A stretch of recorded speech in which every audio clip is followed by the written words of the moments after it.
ijoro ryose ndira isi irarushye nayo mvuze gute irarushye pastor icyumweru gishize umugabo yashimye Imana ndari ijoro ryose ndira tarira mbwira Imana ni ibintu bise ni ibiki ibintu bibaho umuherwe urugo rufite amafaranga aragenda araterwa agiye kumva yubatewe n'umwuka w'inyamaswa yakunze inyamaswa pastor mpaka aragenda akodesha inzu ashyiraho umuzamu pastor ashyiraho n'ibintu byose ashyiraho twa tunyamaswa tubiri imbwa niba n'iki ni bose yumva bikunze byahatari urugo rwa kabiri agasura urugo rwa kabiri rwa mbere ngajya no rwa kabiri hari amara 2 days akagera kama 2 days ubwo mu bisi yagiye gukorayo yakunze inyamaswa bigera hanaho na ya minsi ibiri yamaraga kwa madamu n'abana inyamaswa ziramutwara arabwira madamu ati ihangane aragenda arakundana nayo harya ngo yagize ayijyana mu kazi yes agera hano ayitwara ku kazi ata kuko ngo nyuma y'amasaha abiri yumvaga bidashoboka atari marasoma imbaga ye agura ikimodoka cyiza neza akajya yishyiramo inyuma no muri ofisi si wese muyobozi wa company abandi barizwa nabo muke b'abana ndashaka kureba umugore urizwa satana twaza igitugu ariko turabambasaderi ba Kristo ku isi ntabwo yari we hari abantu wanze hari abantu wagiriyemo nabi hari abantu warakariye b'amasibo bari ku gitugu bari kuri telekomande y'umwijima ariko igihe kirageze kandi kirasohoye ko abazi Kristo abazi Imana dusora dunamis tugahagararira Kristo neza ku isi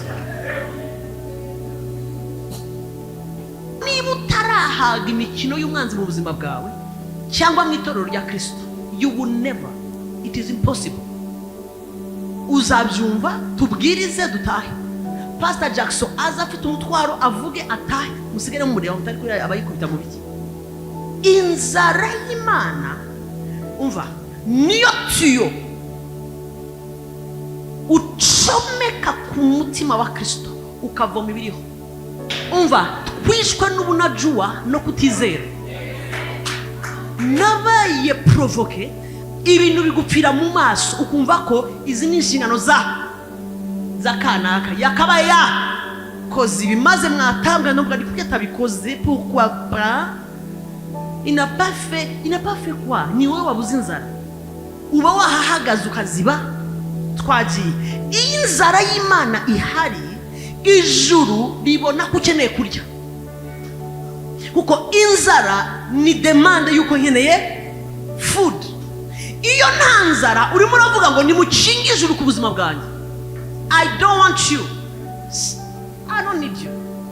Funga nkomeze. Umwuka w'Imana iyo atarakubatiza ngo akumanukire ibitangaza ngo birakwica.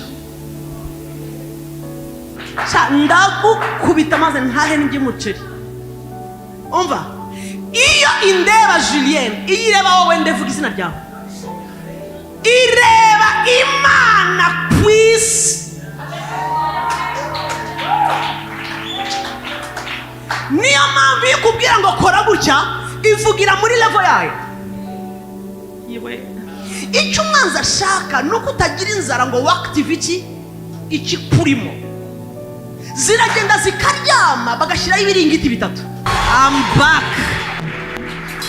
meruka hano no gukurikira nge hasi meze nk'inyana ariko ubuye turaje tuguruke sasa I'm good now icyo nshaka kuvuga meruka hano ntwite ngarutse hano mama nshimira Imana mfashije kubyara nkaba mfite umwana muzima yes ndashimira Imana bikomeye cyane umva rero mwicarire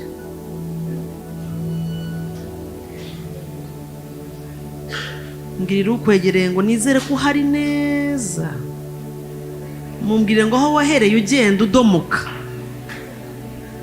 mubwire ngo no domocation, mubwire icyo gifaransa niba yarakiza gisemure, umubwiye gute? No domocation. Igisigaye aha ni ukwicara neza. Ntewe iteka kuba ndi hano, ni umunezero udasanzwe kubera urukundo mbakunda rukomeye cyane. Yes, I do love you. Yes. Nubaha cyane umuhamagaro uri ku bashumba banyu, bikomeye cyane cyane ko mfite ikimana yabimbwiyeho, agifite n'umutwe munini akingisha impaka nyinshi cyane, ariko ndashimira Imana bikomeye. Ubanza kuva mbyaye nta invitation nimwe nigeze nitaba, habe nimwe, kandi biba byumvikana kubera haracyari kare cyane, ariko nubwo ari kare hari abantu biragoye. Aha ni nkuko naza muri Grace Room, ni nkuko naza muri Jubilee. Yes. Yeah, so nta maletre ngo yanditse wapi, buri uzajya ukubita gusa urusinga, uko bishoboka kose ngomba kuba mpari. Mfite umunezero rero kugaruka, niyo nahuze cyane bishoboka, at least ari ahantu nzi mba ngomba gukubita ijisho nkareba uko baramutse. Yes, somehow ubashatse nawe yambwira ati mbwira ibintu mperuka kubwiriza nakubwira, mbwira igiheruka ntakimubwira, mbwira ntakikubwira, naguha details. Yes, mu mwanya muto ushobora kubona, kandi nta kindi gituma nkurikira, mba numva mfite amashyushyu. Ni byiza kubona umugabo w'Imana yararirimbye bamwita Lon Kenoli ngo it's such a fun to see Satan lose, ngo ni byiza kubona Satana aneshwa, biraryoshye. So mba mbona ari byiza kubona umushumba, niba ari n'umushumba asa n'umuntu wari Amavubi ariko meza y'umwuka. Yes, biranshimisha kubona uburyo spirit irimo irimo irafata umujyi. Yes, I'm so proud of you. I respect the grace upon your life, Jackson and Madame. Mu by'ukuri n'abantu mukorana nabo, reka mbabwize ukuri, hari ahantu uba kumva ntuzi kizahavumbuka, sibyo? Twarabibayemo twese, sibyo? Ahangaha uzicare ushyira akaguru ku kandi uvuge ngo I'm in the right place. Iyo uri ahantu Imana ifite icyo yahavuze, nubwo mwaca mu miraba igenda iguruka ijya hejuru ikagaruka, Imana irindi ijambo ryayo, hanyuma icyo yavuze ikagikurikirana neza. Yes, kandi ahantu hari abantu ntihabura ibibazo, sibyo? Yes, ariko muri abo bantu Imana yavuze kenyera uzigame wirebere ngo Imana irarwana sasa.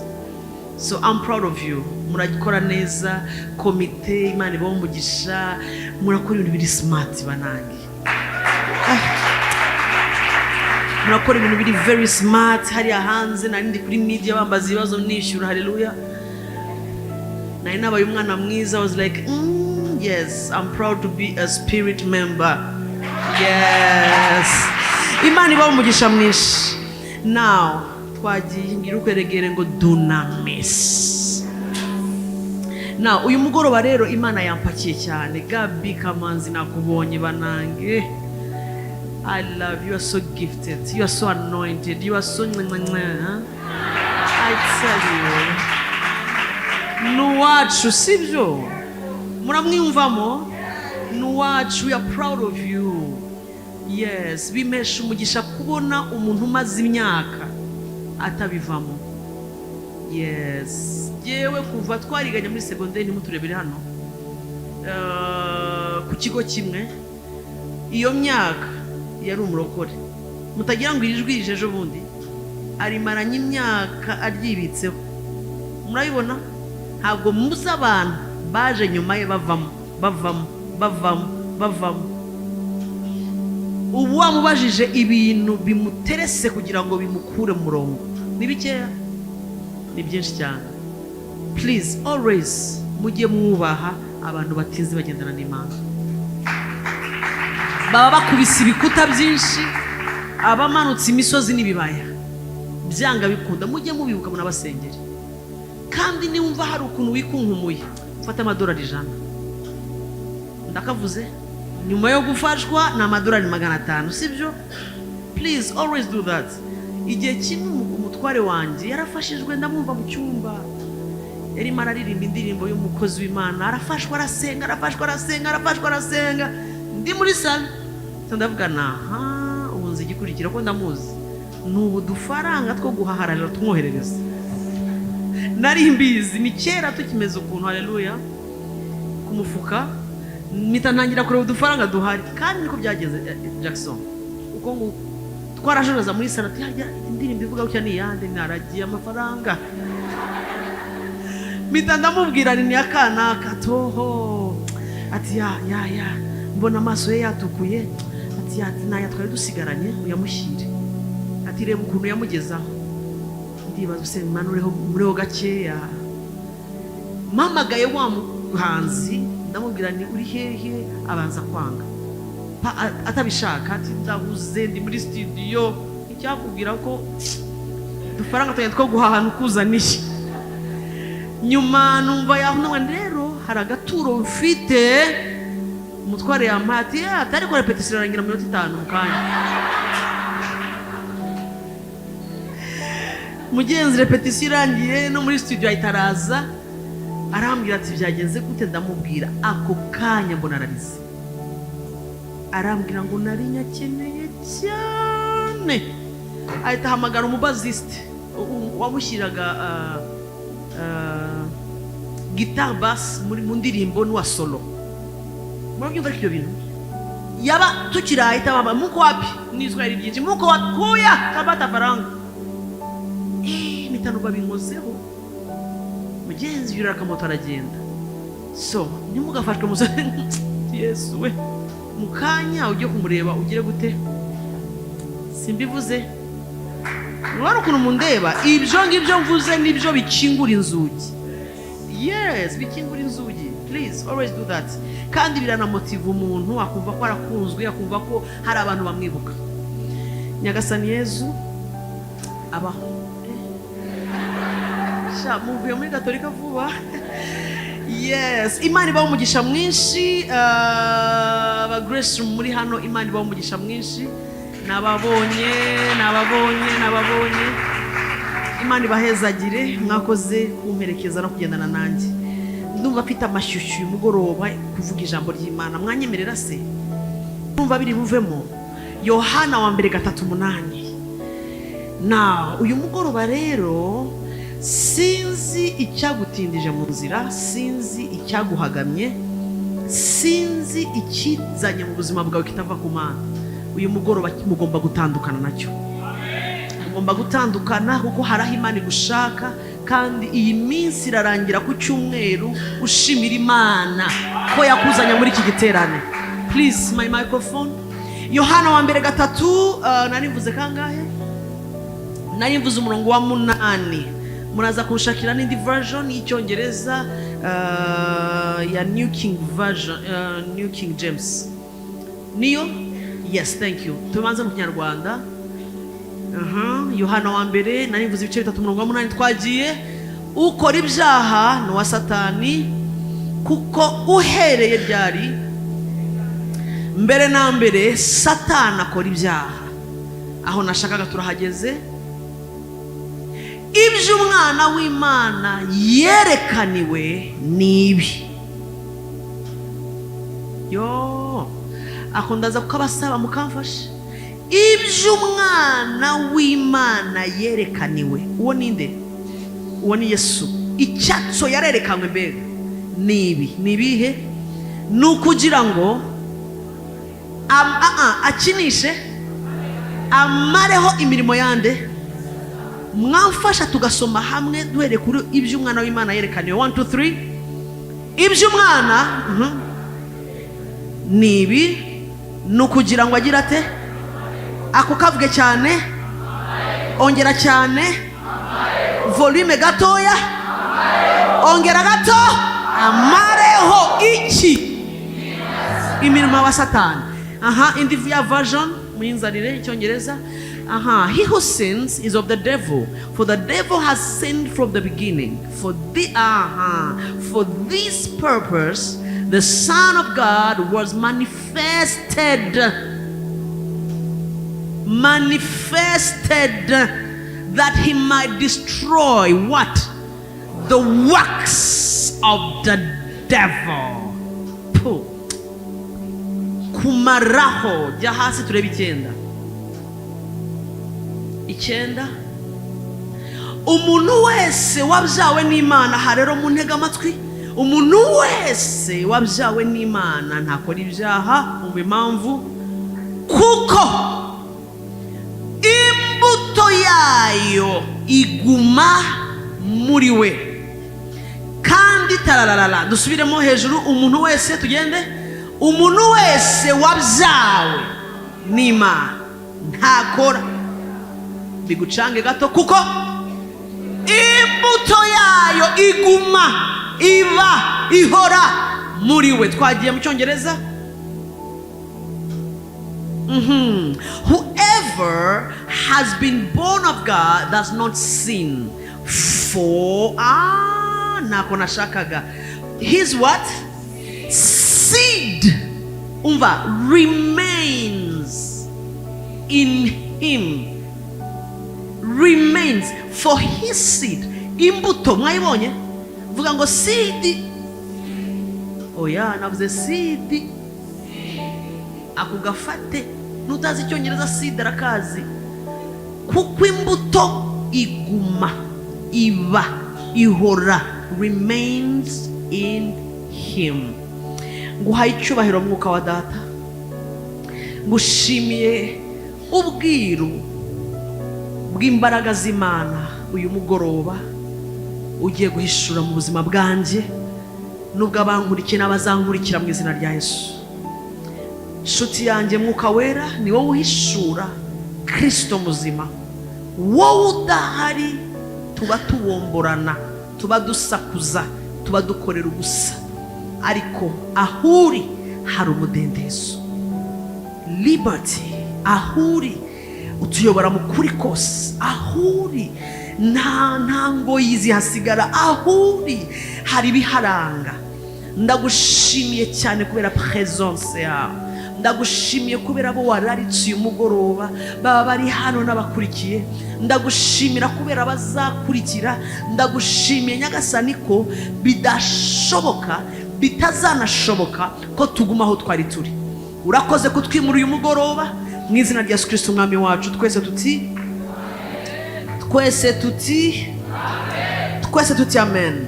Yes, Imana iwa umugisha mwinshi. Ndaza gukoresha umwanya utari buze kuba munini cyane, ariko muraza kunyemerera tugira umwanya wo gusenga. Yes. Nimara kubona icyo dunamis aricyo kintu Imana yashyize ku mutima w'umukozi w'Imana, nubwo niriwe muhamagara mubaze ngo mbwira I know you, nahise menya ngo buriya icyo Imana yahumekeye umwuka we ni iki. Amen. Kandi ntabwo kuko dunamis ni imbaraga, sibyo? Ntabwo nihishe. Dunamis ubundi ni imbaraga zikozinga change. Yes, ni imbaraga zizana impinduka. Haleluya.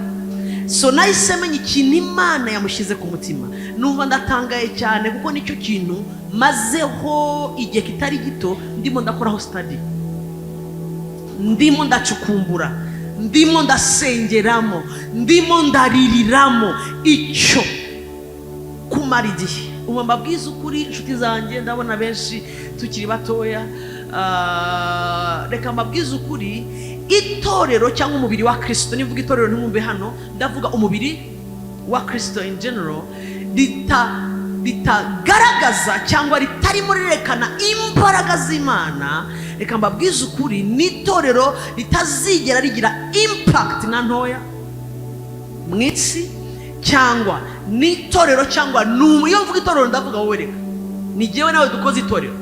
Ndavuga umuntu umukristo cyangwa umubiri wa Kristo cyangwa itorero ritazigera na gato rihinyuza umwanzi, rihinyuza isi habe na gato.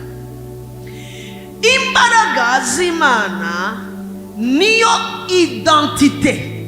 Iyo umaze gukizwa nicyo kintu, nkuko bandika kuri ryo ngo ndi umunyarwanda, sivyo? Ntabwo ushobora kubona indangamuntu nk'ubu ngubu ureba ngo ni umukongoleze cyangwa ni no ndi umunyarwandakazi, sivyo? Ndi umunyarwanda. Niko iyo umaze gukizwa imbaraga bihinduka irindi zina ryawe rya kabiri, kuko uwakubyaye yitwa mbaraga. Yes. Aha rero ndifundaza kuvuga ibintu byinshi numva bindi ku mutima bitansaba no gusoma, hari ndaza no gusoma, ariko nicyo kintu kirimo kirariza umutima wanjye cyane, nicyo kintu ndimo ndasengera cyane igihe kinini tumaze mu masengesho, nicyo kintu ndimo ndasaba iyaremye ijuru n'isi irandeba mu mutima, nicyo kintu ndimo ndasaba Imana ngo garura itorero ryawe mu mwanya utwifuzamo, mu mwanya nyawo washatse ko dukoreramo. Nicyo Pastor Jackson amaze kuvuga mu kanya. Yesu aragenda aravuga ngo dore mbasigiye. Mbega Yesu arakora angije afata gati arakadusigira. Mwakinye uwo mukino aho mwiruka mukiruka ugasigira gati, mugenzi wawe nakagafata hagira gute, akiruka ariko akiruka. Nicyo Yesu yakoze. Yaraje kwisi akihakandagira, avuga ngo haleluya. Ntiyavuze cyane ahubwo yarakoze cyane. Umva, Bibiri itwereka ko Kristo agikandagira kwisi yaje asanga mdomo mrefu, yasanze iminwa ireshya gutya, yasanze imihoza, yasanze abanditsi. Uza abanditsi bavuga ngo abanditsi muri Bibiliya, yasanze inyuguti zigenda, yasanze abantu banditse bavuze, amasinagogi yarapakiye, yakuze ayabona. Nagiye mu isinagogi imwe iri ahantu bita Kapernaumu, umujyi bita umujyi wa Yesu, aho yakoreye bya bitangaza ngo ujya mu Bibiliya. Hari sinagogi, Jesus, n'ahantu abantu basura. Nasuye iriya sinagogi, it's a big place. Ahantu abantu babaga bagize gute, buzuye, baririmba, bavuga ibyanditswe, Mesiya azaza, mdomo mrefu. Ariko icyitwa imbaraga z'Imana habe na amakora yambawe, imyambaro ibishura bagize gute, vuga ngo babyambaye. Imihango yose y'idini igira gute, ikorwa, bimika abami, abagize gute, sinzi Jesus. Amakora aragira ate, vuga ngo aririmba, ariko nta kabaraga k'Imana. Ibintu byose yasanze bikorwa. Kumara imyaka 30 ntacyo avuga. Ariyo inyuma behind scene azenguruka rero. Byamwanze mu nda gusa rimwe ku myaka 12 biramwanga neza. Asanga hari umuhango wo kwiga barimo, umwana aragenda yicara mu rusengero wa 12 ans atangira kugira gute kwigisha, murabyibuka. Nyuma y'imyaka 12 arongera arabura. Agiye kuza asanga nta hari buhera avuga. Baravuze Yesaya, baramukotingaga rimwe yafashe umuzingo nkuko ngo umuhango wari umeze, nawe aragenda afata umuzingo arabumbura, ngo asoma mu gitabo cyande cya Yesaya, asoma ibyanditswe bivuga ngo ngo umwuka w'Uwiteka Imana andiho yansutseho kugira ngo mvura abafite imvura y'umutima, mbwize mfungure abari mu nzu y'imbohe. Arabivuga arangira avuga ati mbabwire mwese abiceho ati uyu munsi ibi byasohoye mu maso yawe. Yivugaho avuga ngo ikibica jaha muri ku nyuguti kirarangiye, uyu mwavugagaho amefika yahageze. Umva icyabaye, bararakara bati uyu arigereranya. Tekereza abantu bamufashe bakamujyana mu manga kugira ngo bagire gute, bamwice. Bageze ahantu bashaka kumwica, kubera iki arimo arabavangira. Bari bamaze gufata barafu ya mdomo kuvuga gusa without power, kumara imyaka magana umwijima wari wice. Bivuga ngo nta ijwi ry'Imana ryari ingume that time. Nta muhanuzi wakoraga imyaka 400, nta muhanuzi, nta jwi ry'Imana, nta mbaraga. Mbaza ngo hakorwaga iki? Bari mu nsengero batonda le dimanche, batonda le sinakore samedi, batonda bavuga ibyo bavuga tarara. Bwa buntu bw'Imana n'imbabazi zayo ihora igirira abantu bayo, iza gushyira ahantu. Nararahasuye ndi muri Israeli, ikidendezi va mu ikidendezi, iragira ngo Mana yanjye aba bantu ko nta kabaraga, reka basi kubw'imbabazi zanjye nshireho akanzu. Rimwe na rimwe nzajya nohereza marayika agire gute, yaktiva amazi, umuntu uzajya agira ati yijugunyamo akire, kuko nta kabaraga gahari. Ibindi byose birahari, ariko akabaraga k'Imana ntako. Imana yishakira akanzu kubwo ubuntu yagiriye abantu bayo, ishyiraho icyo kidendezi. Ababuriwe, abagiye kwa muganga bagasanga indwara ntikira, ibi ntibikira, ibi ntibigira gute, bakajya hehe? Ku kidendezi. Uwo babwiye ibi ntibi hehe?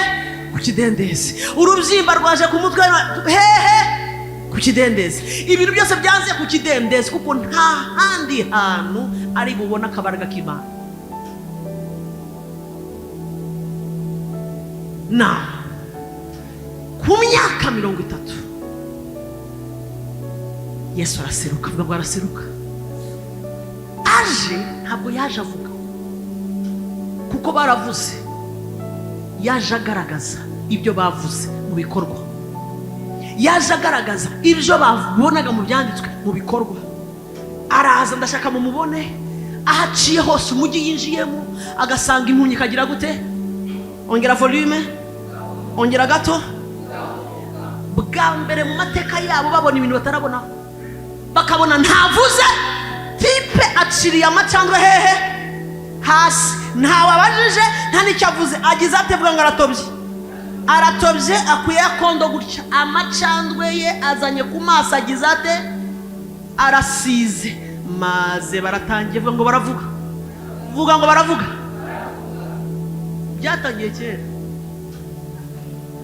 Bagatangira biriya ni ibiki? Ati ndabasubiza se mwe, ibi ni ibiki? Amasinagogi twarize, none se ko twigaga, ibi ni ibiki? Ibyo ndokoko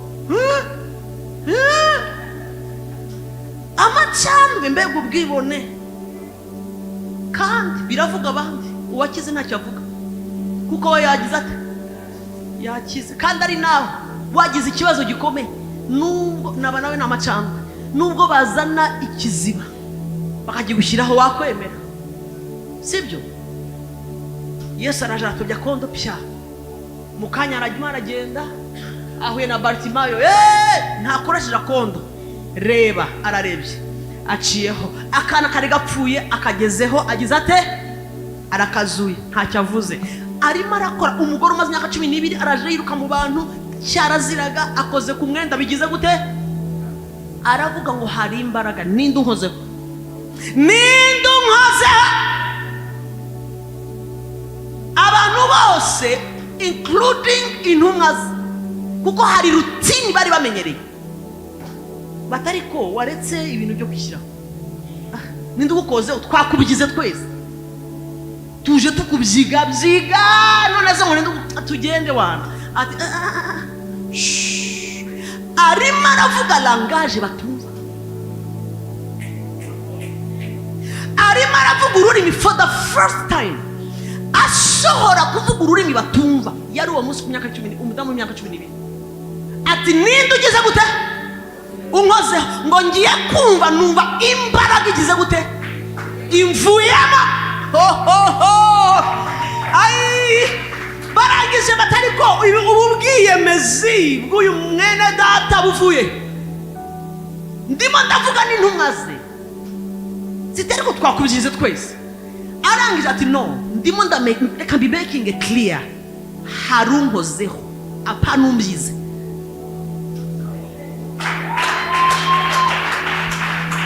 hari umuntu ushyize demand ku mbaraga z'indimo. Apana mwebwe twagendanye muri rutini musanzwe muzi ko ari ukwibyiga no kuzuza imihango. Haruje ataje kumziga, haruje ataje kumperekeza, haruje ataje kureba ukonza, haruje ataje kureba umwambaro nambaye, aje azanywa no gushyira demand ku mbaraga. Arahagarara, igiterane kiratangira, arahagarara. Narivuze ngo sindenga aha ntabonye unkozeho, nkubitira agashiga tukwegereye ngo uyu mugoroba ushatse wamukoraho. Ugasura mukubise, mubwira uti wibyiga yasohera yubyigana gusa. Reka kubyigana, harukora kuri Yesu.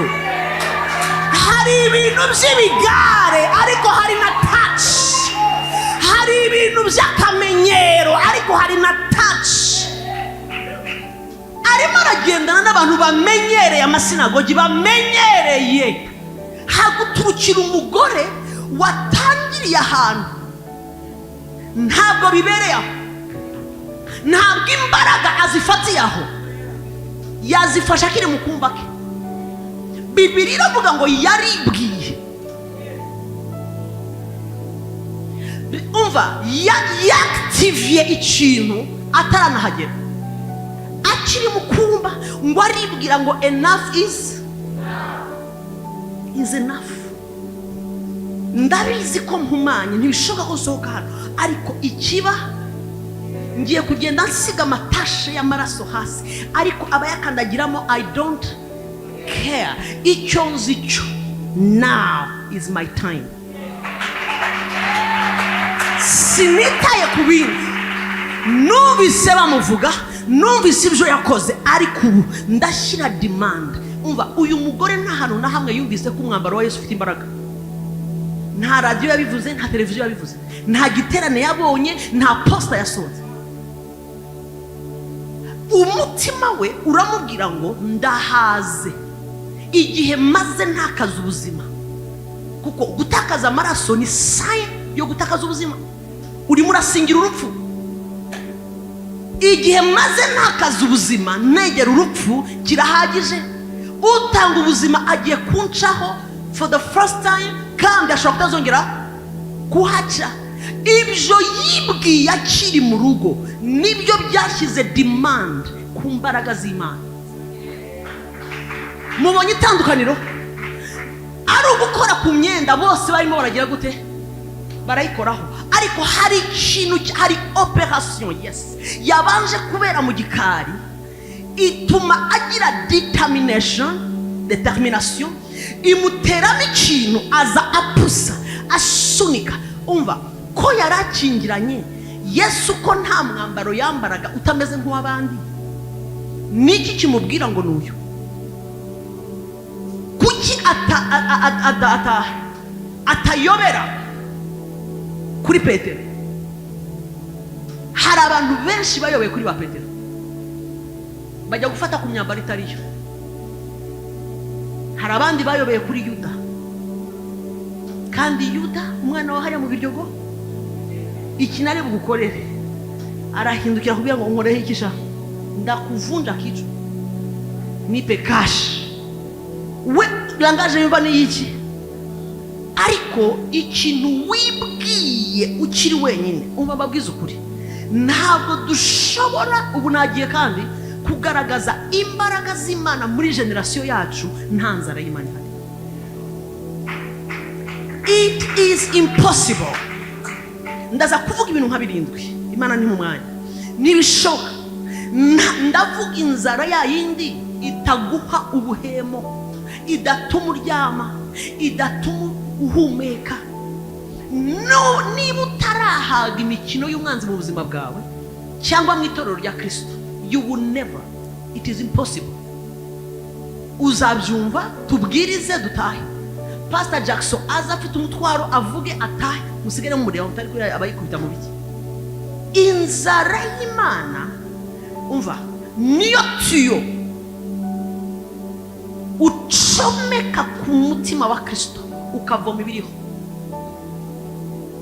Yaravuze ngo umutima umenetse sinshobora kuza wirengagiza.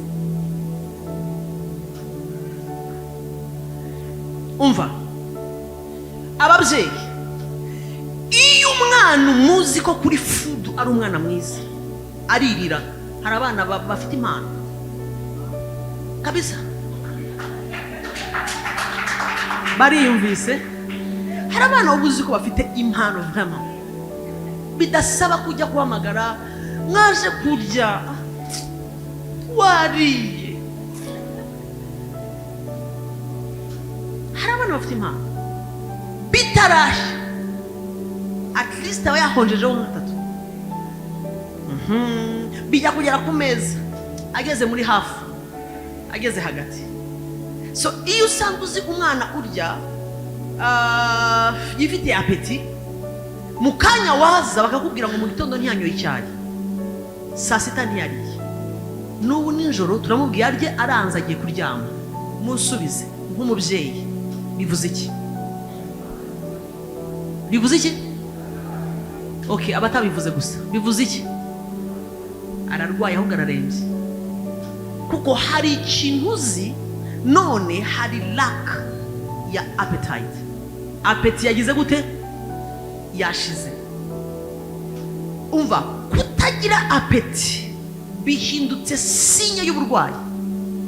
Nubwo yaba arimo arakina yirukanka ahantu hose, hari abana bamera gutyo, arwara akina yiruka amena ibintu, wambwira irya akongera akagira ate akiruka. Reka nkubwize ukuri, umubyeyi agiye gutuza kubera ko umwana arimo arakina kandi atarya, yamaze kukwereka sinye y'ikibazo gikomeye cyane. Uhita ubabwira ni mumwambike nkajyane, nubwo karimo karakina gafite ikibazo.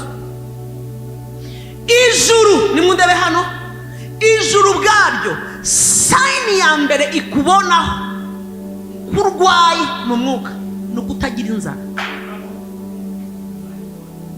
Iyo udafite apeti y'ibintu by'Imana, umwanzi arabizi neza ko urarembye, ahubwo bagushyire kuri brancard. Sha wanyumvise neza? Gutonda mu rusengero buri munsi ntabwo ari sinye yuko umeze neza mu mwuka. Ni nk'umwana ukwereka ko ameze neza, arimo arakina, arimo ariruka. Ikintu cyereka ijuru ko ufite ikibazo. Ntabwo ari uko waje guterana, ntabwo ari uko yowe gahunda, ntabwo ari uko waririmbye. Wapi, unaweza ukayimba mzuri, inzara yaragiye kera. Kubura apeti y'ibintu by'Imana, kubura inzara yo kuba mu kubaho kw'Imana, utakaje byose. Umwanzi rero ari strategic, arabizi ko yakure gukomeza ujya mu biterane, yakure gukomeza ujya mu rusengero, komeza uririmbe, komeza protokole, mbwira ikindi, komeza ujya mu binginzi, si kwa gatanu mukararamo, komeza. We azi telekomanda hana ikubita, ajya kuri apeti akagira gute off, akagusigira ibintu byo hejuru, maze ukiruka, maze ukagaruka. Kandi saba Kristo gusa, n'umushumba watewe gutyo aba yatewe nabi, ahubwo ari dangerous, very dangerous, kuko asigara akora ibintu muri experience, akora ibintu muri experience, arashaka akomeze yipike ibitarimo. Reka ngaruke hano, nibyo bintu muzabona ko turi mu minsi ya nyuma birahari, nibyo bintu muzabona bihita bibyara abantu bari fake, surtout abantu bakorera Imana mu buryo cyangwa ubundi. Agashaka guhanura ibitarimo, mwankurikiye, akipikapika ntibirimo. Kubera iki? Arashaka kurinda standard. Agifite inzara yarahanuraga, inzara imucitse, arashaka komeza agira gute ahanura. Sha agiye kugutuburira, agiye kugutuburira ku buryo uraza kumirwa. Akubwira ubukwe mu mezi abiri, ugenda ufata ikanzu, amezi abiri arangire uri Faisal, utariko mano uza abantu bamaze kugwa kubera guhura n'abantu batakaje inzara y'Imana bakabatuburira. So umuntu watakaje inzara y'Imana umva nta naho Imana ihera. Bakirisitu inzara y'Imana niyo yatuma urara mu rusengero usenga wenyine nta mundi muhari. Inzara y'Imana ikuzamura umusozi ugafata retreat ya 4 days. Inzara y'Imana ntabwo isaba ko abandi basenga ngo nawe ube motive. Ntabwo inzara y'Imana ituma abaje muri repetition aribo bagomba kukumotiva. Baje kuririmba ntibaje urabikora ubwawe. Inzara y'Imana igushyira muri departement zose. Naribuze zose. Uraririmba wabukira aho ukabona protocole irapfuye ukayijyamo wari wabona abantu bajya hose. Ndababwira ibyonzi. Nabaye igihe njya muri departement zingahe zose. Rimwe nkora amafuti baranyaha. Pastor narimo ndaririmba worship leader. Uwiteka ndebe hano mbona umushumba w'umushyitsi araje. Protocole bakererewe. Umva nari kuri microphone nimo ndagira gute ndabakinga. Uwiteka mana iyo ndamubona araje araparika ko twasengeraga mu bintu byari biti. Arahazigabi. Uwiteka mana yansina nkubita ijisho Uwiteka haleluya. Mbona nta muntu umwakiriye. Mbona afashe igikapu. Mbona ateye intambwe ya mbere. Hava kuri mikrogi. Ngira uri inyuma ajya kuri microphone ndaje. Bamugezeho karibu cyane. Igikapu aratsinka ndamuha none karibu cyane tuhawe umugisha kwakira namu. Arankurikira araza ndamwicaza ngiye kureba nsanga abafungura hano hari amazi ntibahari. Hari igihe abantu baterwa abajya gute ntibahari. Jullienne uyu ndebye umuzamu twagiraga yitwaga sinko mwizina ndahamagara wapi rasiki mufatira ijipo ndayizinga kwibotiki nari ifite udufaranga hano nari tubasabe nyuma ndagura utuzi naje mba ndazanye ndiyanagura kuya ndamuha ndangije numva muri worship team sinzi umuntu wahise afata amazi ava muri aruto aramanuka koko numva birapfuye maze kumuha jini welcome ati good nongera ngaruka kuri microphone mvira kuri micro subira muri aruto yanjye Uwiteka mana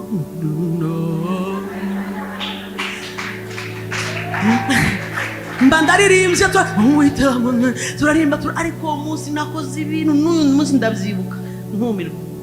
So niba yarashatse kujya kuri ahantu Uwiteka mana ndabibona ko ashatse kugenda Uwiteka mana ndamureba agiye guhaguruka Uwiteka kandi mba nakase mugezeho nitugufashe mu bwiherero ati ya thank you ni ya let me show you.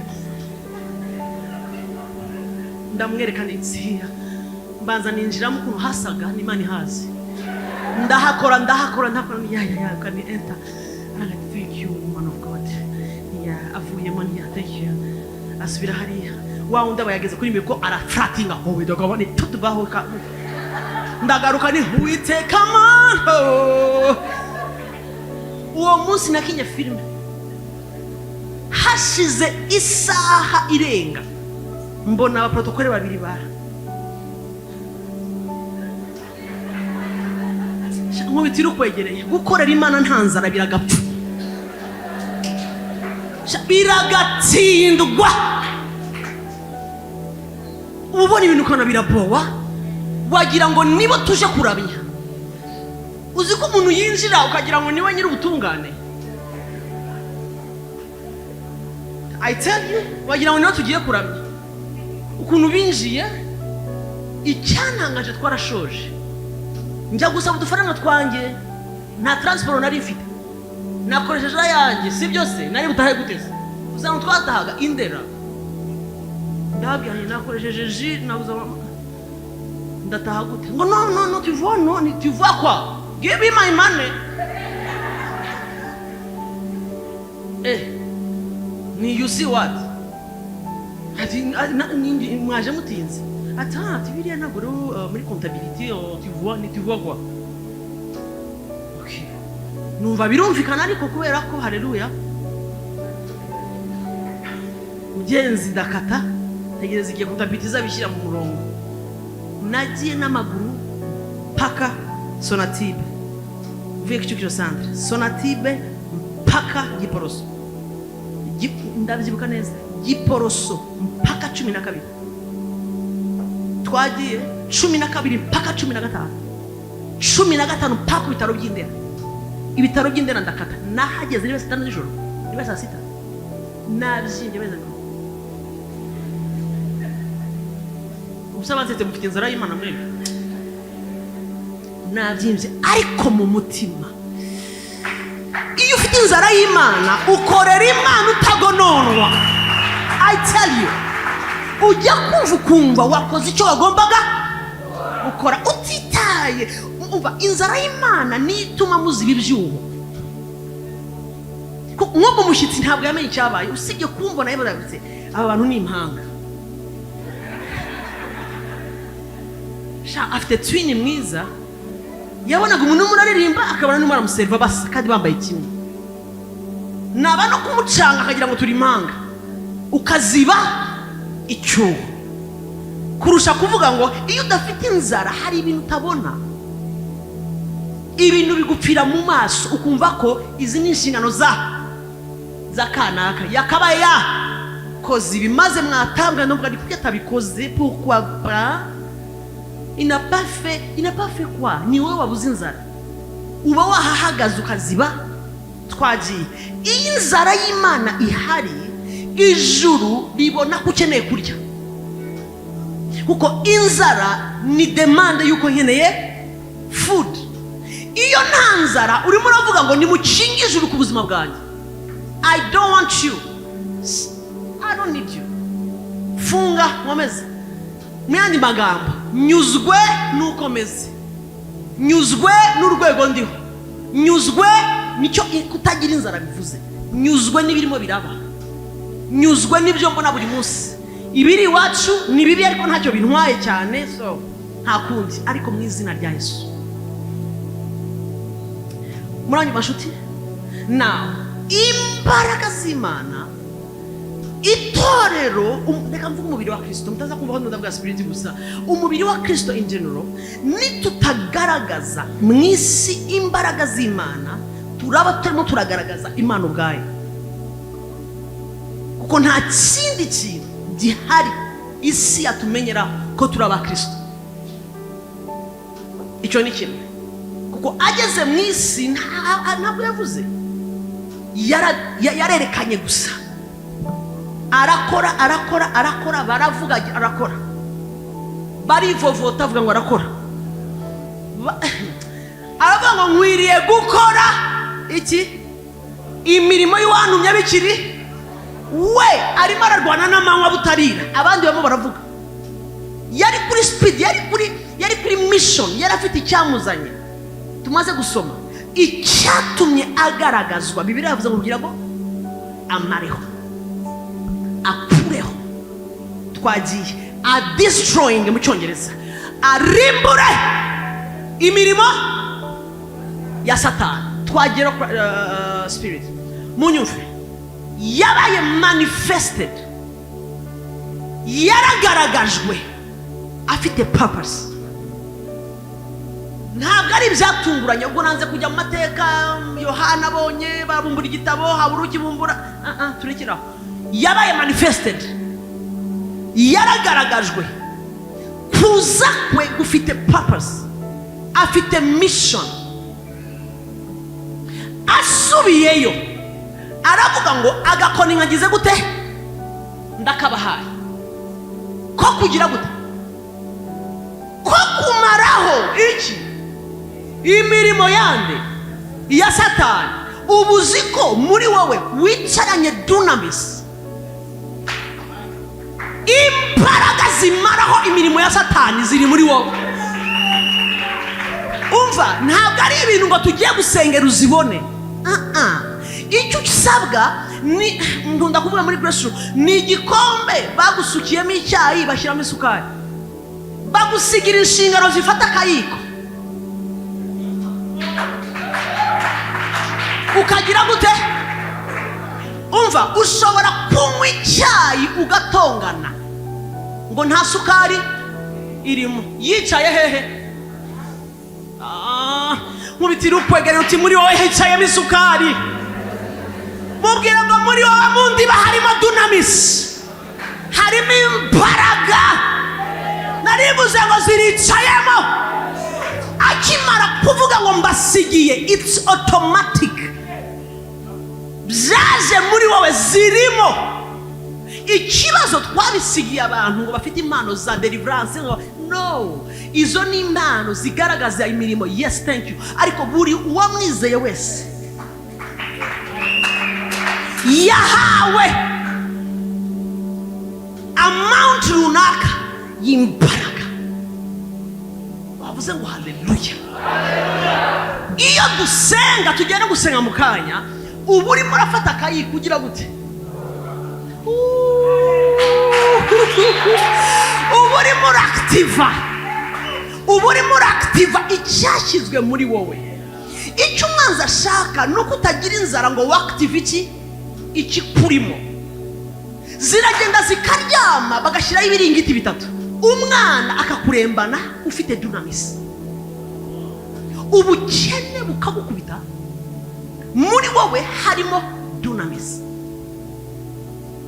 Uwa umva yabaye umukene kugira ngo dukire. Siko Bibiliya ivuga? Arangije aravuga ngo donda yibasigiye akira. Aguha dunamis ishobora guprovoka, imbaraga ziprovoka ubutunzi bwawe bukagugana. Ariko vuga ngo buraryama. Agusigira ikiganza gishobora gukiza abarwayi, birimo, ariko vuga ngo biraryama. Na inzara y'Imana ni tiyo, ni ikiyiko kikoroga kuko kiragusaza. Twatangiye prayers muri Grace Room, ngira ngo ni 40 days, biba 50, biba 60, biba ibiniro n'ibiki. Twajya guhagarika nkabwira muri media, now amasengesho mushyireho ko izo posta nyanzire banaseka, mushyireho ko tuzasoza 70. Bagahita bashyiraho ari posta basohoye bavuga ngo umunsi wa nyuma wari umunsi wa 70 tuzasoza. Basohora posta, bamaze kwishyira ku mbuga zacu, mukarambaza ni wowe ugiye gusoza. So that's you. Wowe wibwiye ko ugiye gusoza, genda usoze, yewe sindasoza. Posta yamaze kugira gute? Yasohotse. Sawa, mpageze nawe ntabwo twaje gusoza, ahubwo twibeshye tuje gukomeza. Tugera ku 100, tusoze mukomeze. 500, minsi 500, dusoze mukomeze. Ndababwira ntuva rero media, Grace Room members, leaders, ntimuzongere kubaza umunsi tuzasorezaho. Hari 18 z'ukwa mbere 2021, n'uyu munsi ntiturasoza. Igihe tuzasoreza azakivuga tubisoza. Ariko ikintu cyamfashijeho cyane, sinarinzi icyo Imana irimo irajyamo. Ariko dutangiye, urumva Imana ntishobora kuactiva icyo yavuze, ikigomba kubona ku isi itabonye abanyenzara bajya mu bihe byo gushaka Imana. Abanyenzara nibo bagomba kugira. I tell you, nageze ahantu umubwire spirit mpaga ibi mbivuga buri munsi, ndeba ibintu numva ndabihaza. Nani mugora nabibwirizaga, nagiye kubona mbona turabwiriza Pastor Jackson, tukabwira abantu ngo Imana ibaho mu gihe turashuje amateraniro, na daimoni yaje amateraniro kavuga ngo amen. Umuntu akinjira na daimoni akamara umwaka afite daimoni katika jina Yesu. Umuntu akanigwa n'umwanzi agataha. Yo narabiboye ibisibi n'ibiki Imana yanjye. Ibyanditswe dusoma ntabwo ari byo, ibintu tubona mu byakozwe n'Imana ntabwo ari byo. Umusore umwe gutya witwa Filipo haje akarengane mu itorero ry'Yerusalemu, tipe baratatana bamaze kwita Stefano. ariruka, nta varize atwaye, ntabe uko yakagiye yambaye niko yagiye mu mujyi wa Samariya. Ageze asanga nta Yesu bazi, asanga basenga ibigirwamana, asanga hari ikigirwamana cyitwa Simoni, buri rugo rwose mu mihanda, mu marompoint, ahantu hose Simoni Imana ikomeye. Arabireba aravuga ngo no, uri muri je, arakomeye arushuri Samariya. Arangije biravuga ngo umva, nta rusengero afite, uyu si umupasiteri, uyu nta kindi kintu aricyo, ahubwo yahuye na dunamis, imbaraga z'Imana zari zaramu. Ayayayayaya, nta rusengero, nta pasiteri uhari, nta korari ihari, nta n'ibiki bindi bitumutiva, nta banyamasengesho bahari. Filipo ahera mu mihanda, asanga ikimuga gisaba kibwira ngo haguruka mu izina rya Yesu. Ikimuga gihaguruka. Yahereye mu mihanda, read your Bible, soma Bibiliya yawe byakozwe. Ahera mu mihanda, bahaguruka ibimuga mu mihanda, abantu bakomiduriye. Nawe tekereza mu muhanda, ugeze kuri gare ya Remera, uhasanze ikimuga cyavutse cyicariye utuguru, uragihagurukije. Gare yose ntigiye guhaguruka, gare yose itiyo ibi n'ibiki, Imana itugezemo. Filipo chwa ikimuga kijya hejuru, abiwabo bose ikimuga baragira gute? Barakurikira. Ngo atangira gukoreshwa ibimenyetso n'ibitangaza ahaciye hose. Bibiliya iravuga ngo amakuru agera kuri Simoni, ariwe kigirwamana, ikimana basengaga. Simoni ubwe imbaraga zikorera muri Filipo ziramusanga, arakizwa. Arangije arakurikira, ngo nawe arakurikira. Ikigirwamana kiyoboye kirakurikira. Uba mbabwire, Imana ikeneye kubona, iyo tuvuga revival, ikeneye kubona abantu bahari amagara, bakavuga ngo ibi yahagije, ibyo twabonye iwacu, ibyo nakuze mbona iwacu, iwanjye, mu banjye, birahagije. Bitaraba ibyo, we are joking. Bibiliya iravuga ngo umujyi wose urakizwa, urakurikira. Barakurikira Filipo. Filipo aburagiza abantu, umujyi wose urakijwe, ibitangaza, ibimenyetso. Filipo arakoreshwa i Samariya ngo amakuru agera ku bakuru ba Petero i Yerusalemu. Wohereza abakuru bajyayo, twumvise ko umujyi wose wagize gute? Imbaraga z'Imana zimwe zirakora.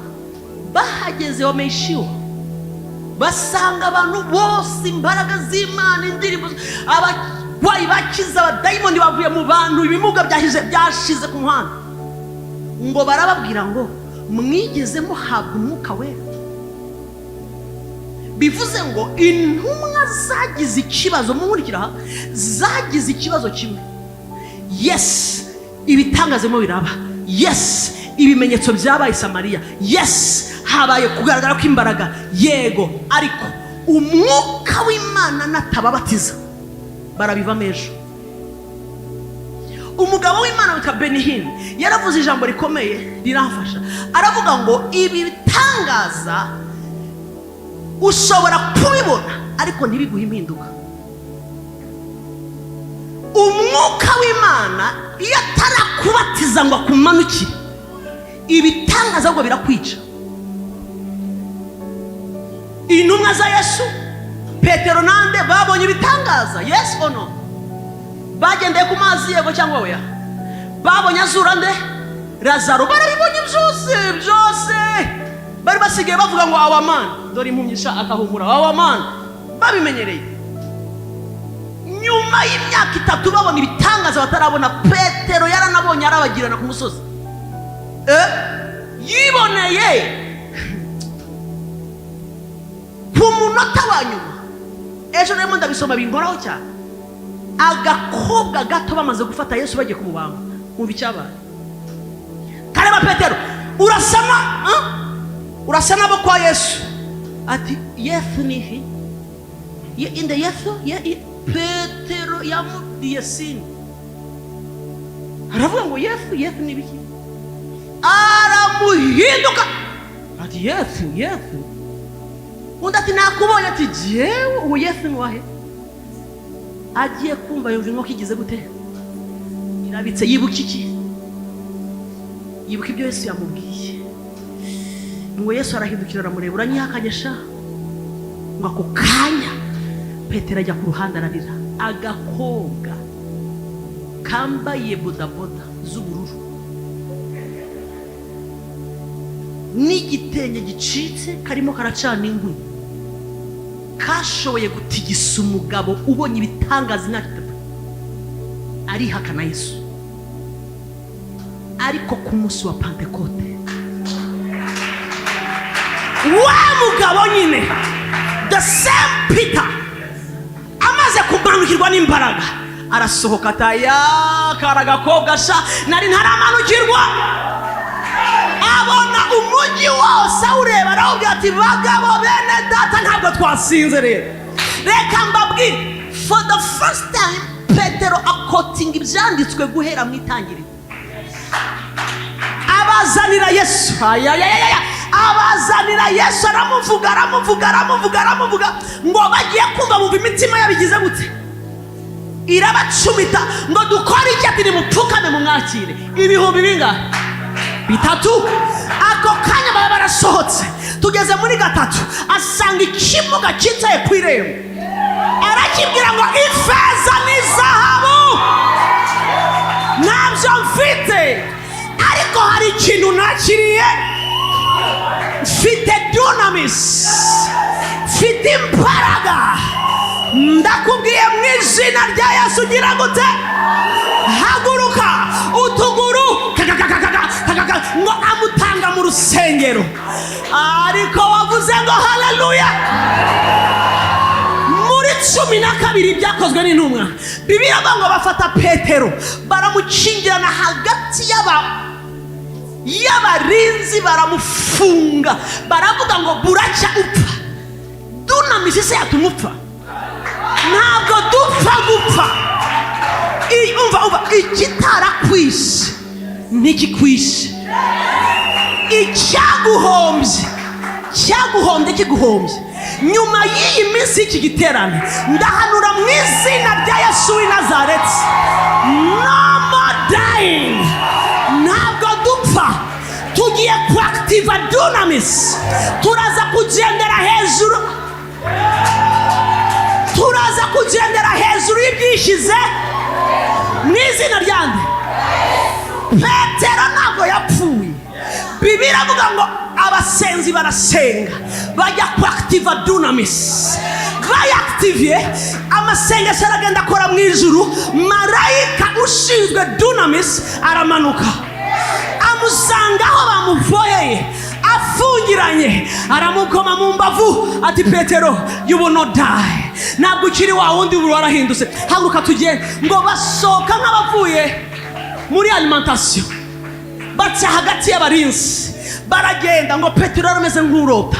Ndasenga ngo nyuma y'iki cyumweru amaso yawe yakira ibintu bimeze nk'inzozi, ubona Imana ku yindi level. Mwizina naribuze ngo mwizina icara malede pataladaya eledipolide nekosaya itakaya. Reka mvuga ibi bintu bibiri. Bibiliya yavuze ngo, ariko wavuze ngo haleluya, yavuze ngo uwabyawe n'Imana, imbuto ye ibiri muri we. Twahasomye harimo amagambo abiri, kubyarwa n'imbuto. Mwabikurikiye? Iyo tumaze kubyarwa n'Imana, tuba twamaze kwakira imbuto. Ngo imbuto ye iba iri muri twe.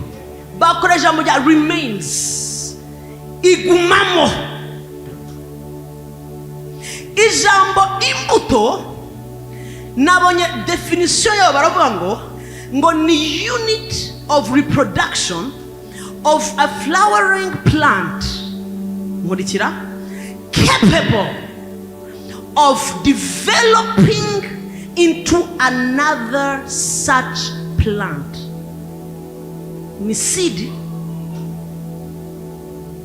Umva ndagusubiramo.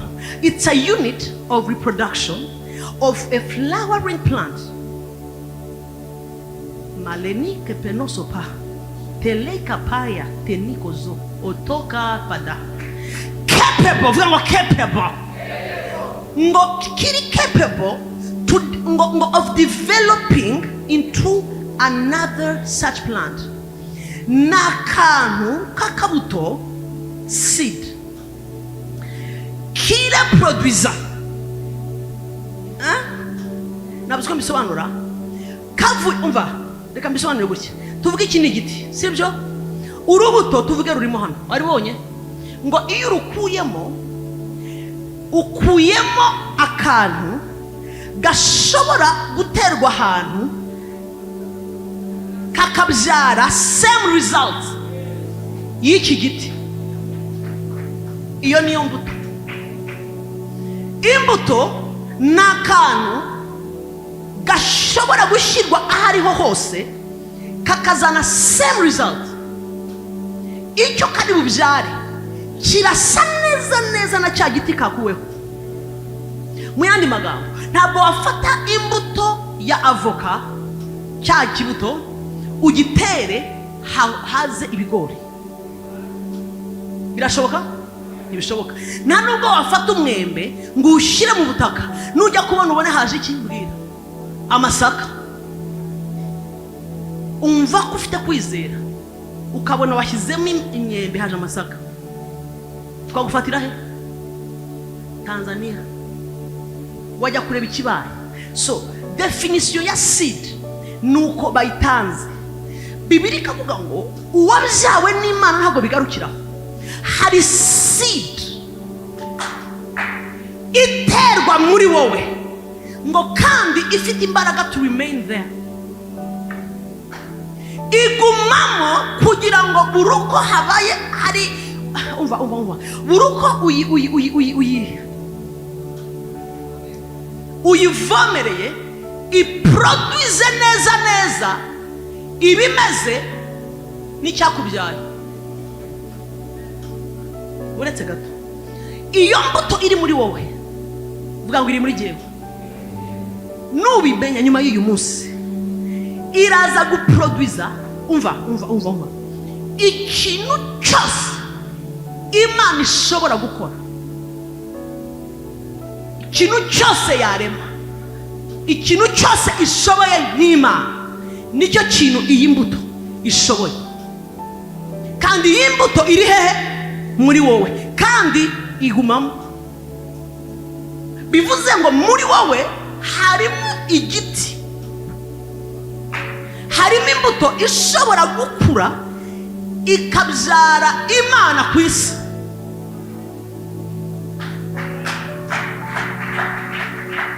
Muzanyumvesha Imana ishimwe ko nzagaruka. Niyo mpamvu namaze gusobanukirwa ikintu.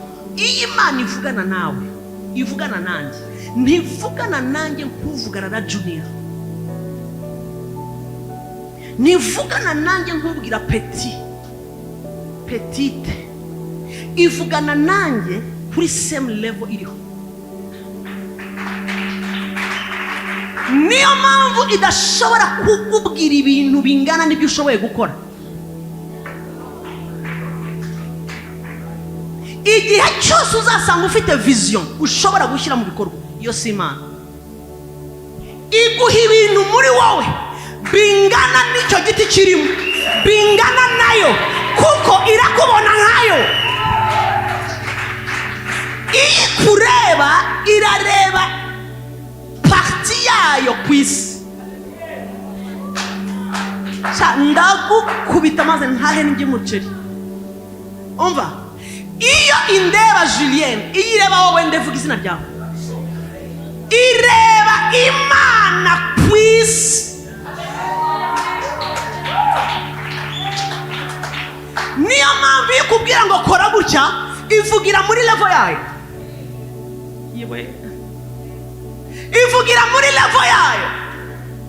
Wowe ukavuga utayiwe ibintu ukora ibinini. Reka mbigabanye. Ubu ushatse kugaruka iwanyu mu mubiri, ariko yo irebera mu cyuricyo.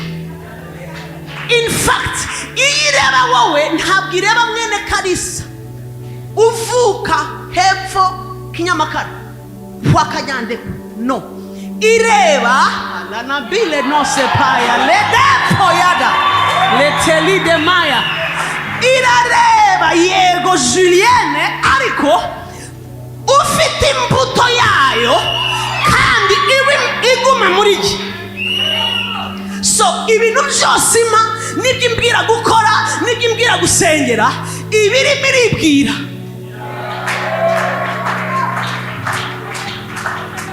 Ibirimo iriha irimo iragira gute? Vuga ngo irimo iriha irimo iribwira. Oledine maya sopa umva. God bless you.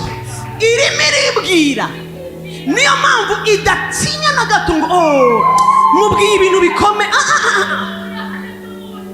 Yo umva pastor, hari ubuhamya ejo bundi umuntu yashimye buri kuri Grace Room amaze 3 weeks akijijwe. Ni umusiramu no maraso sibyo, amaze ibyumweru 3 nibo yaje muri Grace Room tumiye ahura n'umucyo arakizwa. Ngo arangije agiye kubona ngo abantu turasenga arabanza arabyitegereza neza ati ngo biriya bavuga ni ibiki. Ako kanya amaze gukizwa ngo abwira Imana ngo nanjye ngomba kubivuga. Ubu tuvugana she's a tongue talker.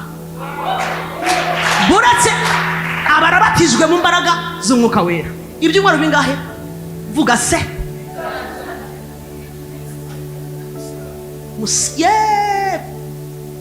Umubyeyi we ni Hajat yagiye Maka yarabivuze murabyibona kuri YouTube. Arangije pastor arakurikira neza areba ukuntu mbigenza. Satani toka fire ati ibyo gusa.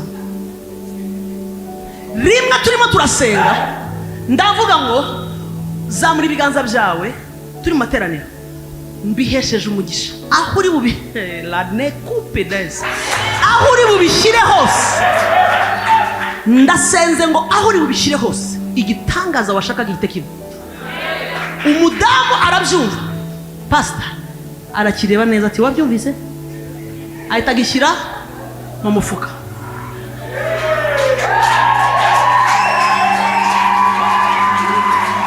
Ariko murahari, come on spirit, murahari. Agishyira he ngo umuntu aza kumusuhuza agira atya.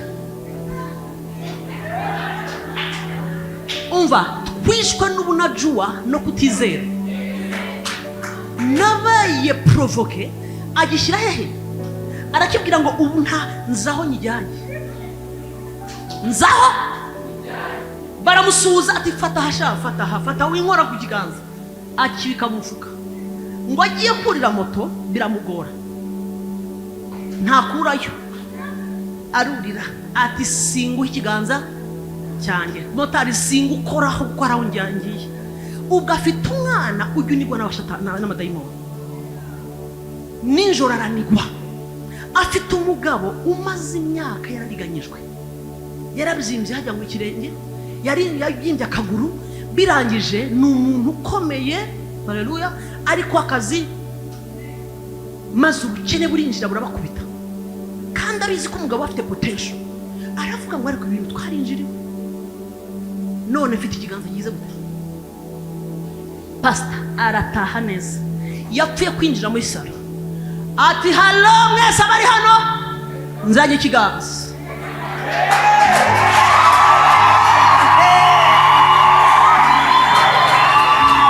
Lepa lida labaya ngo umugabo aramubwira atari kujya ushyuha, aramubwira ati buratse ujya mu cyuma ndaje reka mere kuba.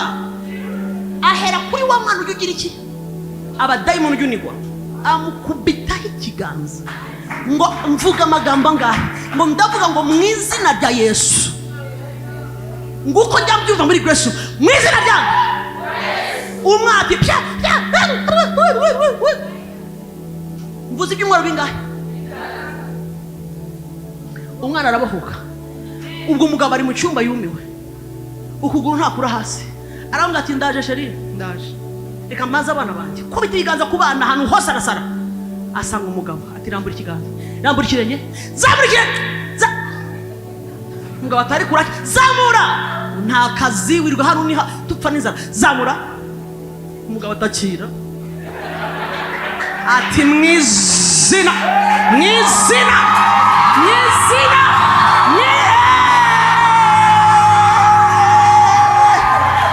ati mwizina rya Yesu Kristo wapfuye akazuba, ati unaramumenye niwe mugabo w'abagabo.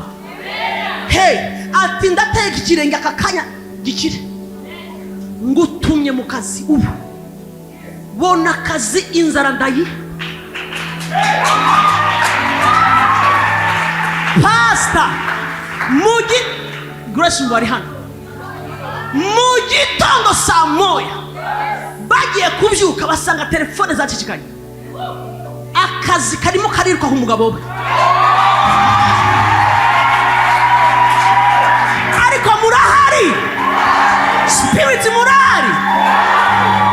Pastor arangije aritaba, arebye akagura asanga kakize, aragenda neza, baramuhamagara mu kazi. Nanze kuvuga hariho Pastor babanje bamukubita urufaranga, arabanza maze akemura ibibazo bye, arangije agakwa muri Grace Room ati mami yongera uvuge ikiganza mwereke, ongera tumwereke. Abari aho ategereje, hari abandi mu mazi imyaka 40, uko byari ejo niko biri, niko bizahora. Narivuze ngo fire n'izina rya Yesu, n'izina rya Yesu. Mwaricaye mwemeranyije n'imibereho, umwanzi arakubita ukamuhaha, agakubita ukayarurira, akani ku cyumweru ukaza hano utegereje pastor gusengera. Hari undi wavuze ngo ntabwo ndi bugore pastor, ibyumweru bingahe pastor yaktivye dunamis, ntaramenya ibintu byinshi, nta byanditswe byinshi azi, ariko ijuru ryagiye kureba ribona hari imbuto yamaze kujya muri we. Maledo paya latabaya, umva hari imbuto ikurimo. Ndasenze ijoro mu izina rya Yesu ibe activated, aho uri bujye hose nyuma y'uyu mugoroba, aho uri burebe hasi ikiganza, aho uri busengera hose mu izina rya Yesu, impinduka ihabe. Enough is enough. Izo mbaraga zibe activated. Ndasenze umurwayi uri busengere akire, daimoni irekure ibyawe. Maleparabayato satayabarabayata ripotaya ledeba lepaya ledebele dopa litokole bayada, in the name of Jesus. Woo!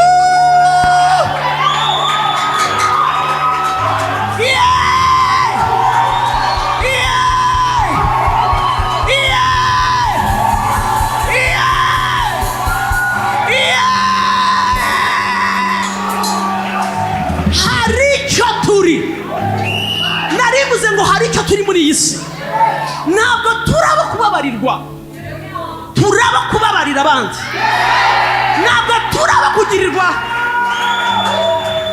turaba kugirira imbabazi abantu tukabafasha.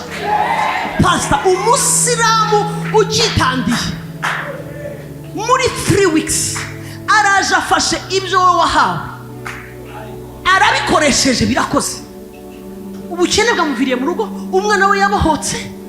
Ndashaka urebe iyo avuga ngo Mana nzazana umwana mu musengere, byari gukora uko bishaka, ariko yaravuze ati no why. Uwo pastor hamagara ngo nanjye namuhamagara.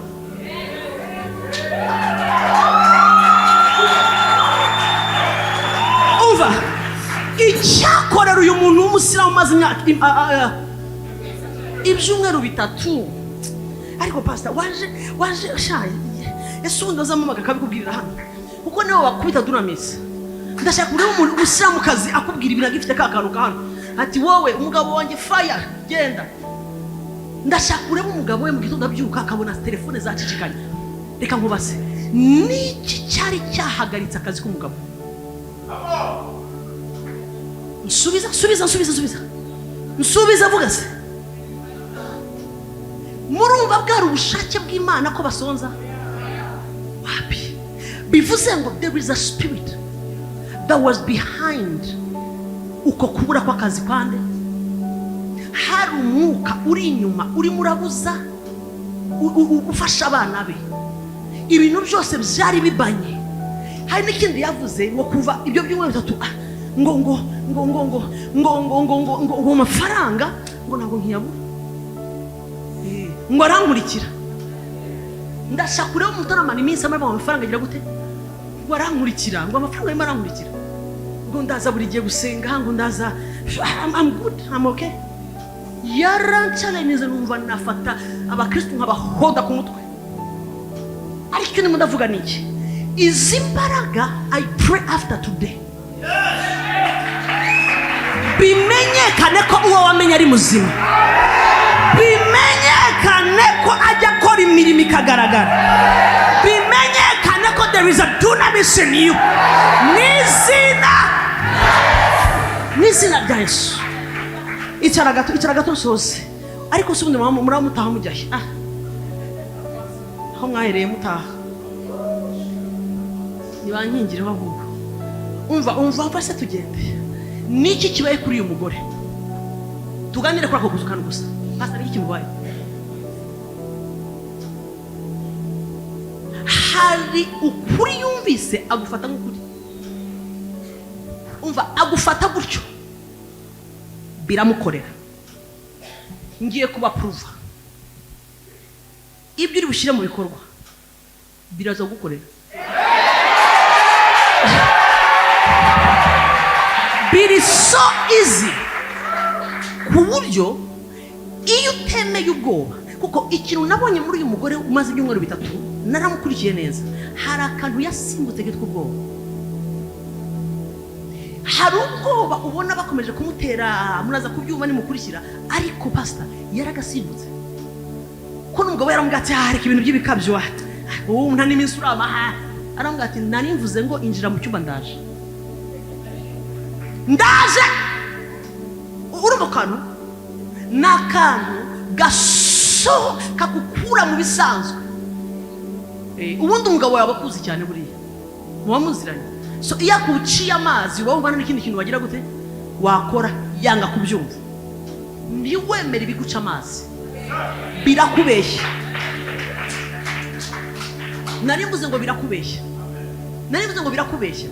that's not you mwahurikiye nshuti aha rero ndashaka kubereka iki ndashaka kubereka ngo ikintu gihabanye n'icyo Imana ikuvugaho kijugunye leave it kire kure ibi bintu birakora nayivuze ngo birakora so iyi Imana irebe y'imbuto muri wowe ibonayo umva nkubwire ikintu cyose Imana ishobora gukora ushobora kugikora ikintu cyose Yesu yakora wagikora icyo yakoze cyose in fact yaravuze ngo uzakora nibi yarivugiraga cyangwa n'ukuri abakristo musubize n'ukuri muzakora nibirenze ibyo yakoze yarazuye umaze iminsi 4 bivuze ngo nazura umaze imyaka 5 ikibazo umwanzi yaratubeshya twereka ko he is powerful ni ukomeye niyo mpamvu ugerageje gukora ibyo Kristo yakoze bavuga ngo arakoreshwa nande arakoreshwa bivuze ngo twamaze kwemera ko Satani ari uri kurusha Imana yagushyizemo imbuto y'ugukomera umwanzi yaraturoze yaratwangije ku buryo ikintu cyose kiri supernatural kindenga kamera twagihaye nde yarakigaruriye. Aranabizi ko icyo uri bubone cyose uraza kikumwitirira. Kandi uri umukristo yamaze kwemeza abakristo ko ntabwo uwo mwize yakomeye buriya. Ni jewe ushobora gutuma abantu bajya ku rutaro. Ni jewe ushobora gutangaho imbeba wayitambuka. Ni je turangije turabyemera. Noneho abamukorera turanabatinya. Turabe kuburi umuntu agwa ndakuvumye yo. Niyo mpamvu ujya kumva imbeba ebyiri, imwe n'iya kabiri ugamagara Pastor Jackson inginga cyane. Inginga nate hatewe n'iki Pastor uriho narangiye bimeze bite? Imbeba ebyiri, imwe iri hasi indi iri hejuru, zimo zirandeba zose. Kandi hari indebye mbona ubwanwa bw'ibumoso ubu burabyina. Mukanya numvise ipusi hanze irimo bamwenywa inkwenkweza. Pastor niho uzanshyingura. I tell you, umuntu ahita yishingura ngo abonye imbeba. Imbeba ni ikiremwa cy'Imana. Bindeda ipusi ngo iranwimwiye hanze. Wowe uri kuri level ya Mungu y'Imana. Ngo umurozi yakoherereje iki? Banza ndebe hano umurozi yakoherereje. Nsubiza. Wowe ngohereje amahembe nguriya mutantine ye nguriya ni muri mama yo afite fire. Kuburyo hari abantu utareba harabureba ukurebye cyane ngo barandoze umwenda w'imbere wanjye uri hehe ukamara iminsi 3 umwenda wanjye w'imbere kandi ubwo ni wowe wibagiwe uroga amazi urayasuka aragendana nawe ukamara ibyumweru bibiri udasinzira ngo umwenda w'imbere. Ipusi yaremwe ifite muri yo kurira. Hari igihe kiba ikarira ikamwinwiza. Wayumvira mu baturanyi atayibone dugiye gupfa iwacu. Ijoro gatangira twaremewe mu izina rya Yesu. Twamaze kuba positione muri place ya faiblesse. Kuburyo n'umwanzi aratureba akavuga ati dore Imana ku isi zahindutse ubusa. Zihinduye ubusa zifite imbuto yo gukomera. Mwankurikije nshuti? Ngo wasanze ngo amenyo y'imbeba ngo igira amenyo ngo n'inzara sinzi z'urukwavu ngo nabisanze ku meza. Yo nubwo babiguha mu biryo ndeba hano uhindurire muri mind. Nubwo wabirya Yesu yarabivuze muri mwebwe harimo urubuto nimurya n'ikica ntacyo kizabatwara. Habe ntacyo mbega barohereje urubuto ruhuye n'imbuto ntacyo kizabatwara. Nk'uko ntawanyica ndi Imana ntawabica. Kumwe muranyumva birajyamo. Niyo mpamvu umuroza apfa akagera wanamumenye wazamunyeretse ubundi ukamuhungira urutoki no gucaho neza akubwira nigerageza ashyira mu isahani turebe. Umwatsi avuga ati izina rya Yesu. No, icyo yakora cyose utaramenya urwo rubuto rukurimo umwanzi aragukinisha. Narivuze ngo iyo Imana ikureba ibona yireba ku isi.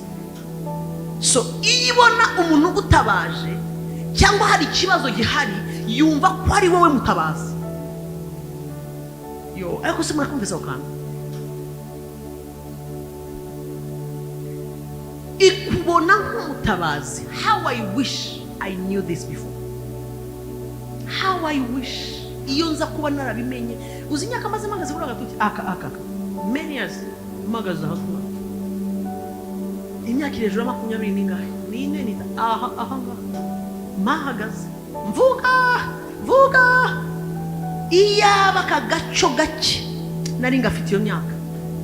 I tell you, uzi kureba ibintu nageze aho ntangira kubona ibintu nkumva nanjye birankanga. Pastor twari turi live, umugore arizera. Pastor yari afite ibiro 150 muri UWITEKA, 195 arizera amaze kumva ndimo ndigisha mwene ndababwira, aravuga ngo wabirowe uko ndi Imana disappear. Bura ndushe guhora ngana mumeka n'umutima umwana w'Imana rero disappear. Umugabo we yarambwiye ati Pastor nabonye ibyo amasatarabona. Hajya asigaranye 95 aho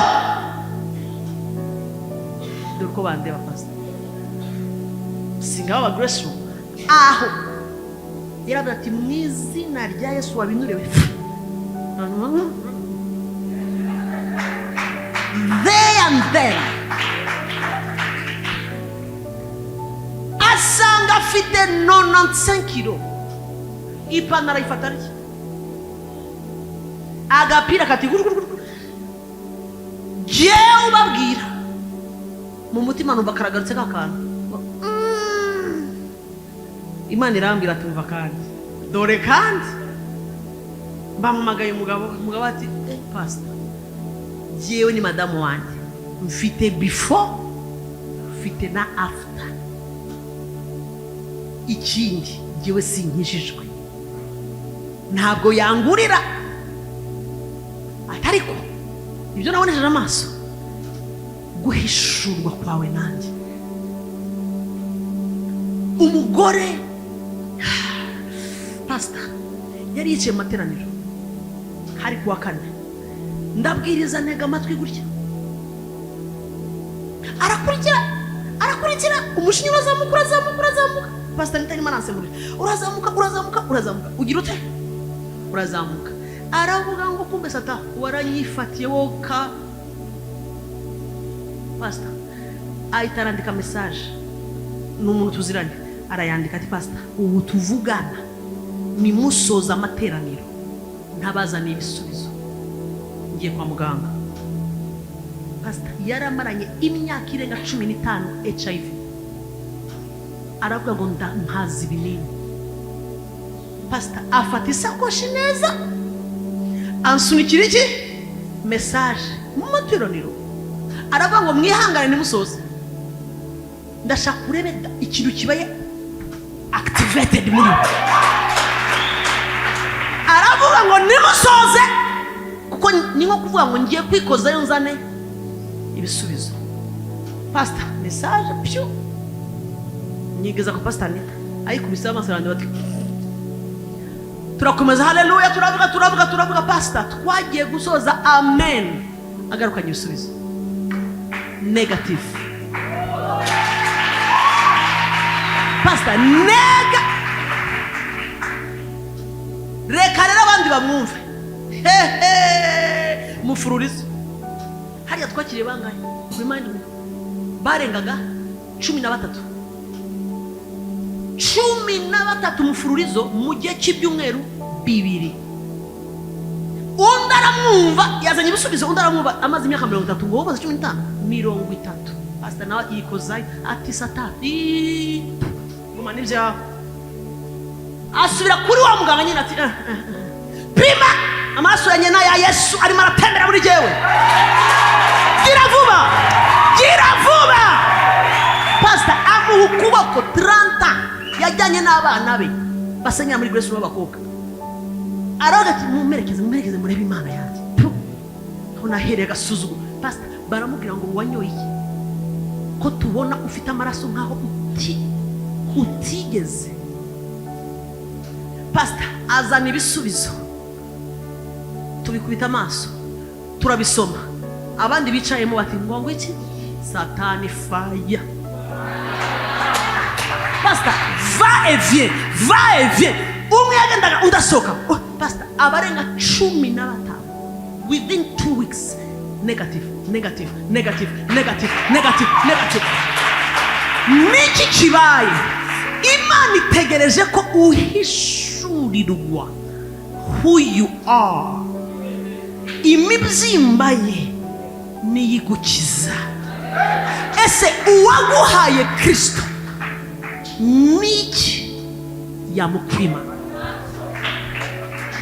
Yaratanze uw'igiciro, yaratanze the best afite, yamukwimana nshakira ikintu yakwima.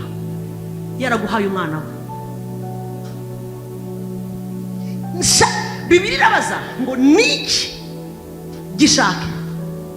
Ubu nabana yewe naguhaye umwana wanjye, nawe nago ntibishoboka yewe umwana wa muntu. None ko byanze ariko Imana yarabikoze, iguha the best of all. Irakubaza ngo ubuse naguha umwana wanjye ikinege kakwimiki. Umugabo, umugore, ibihumbi 3 z'idolari aha, ifeza n'izahabu ari cyane ukabihembwa. Imyaka umaze uhembwa 150, ibihumbi 150, ibyumweru 2 biba byashize, ni transport gusa. Ariko nta demand ushyiraho, warabyakiriye, umva byose warabyemeye. Igihe umanye iyo raporo ntihinduka, nakwimiki narwaye umwana wawe.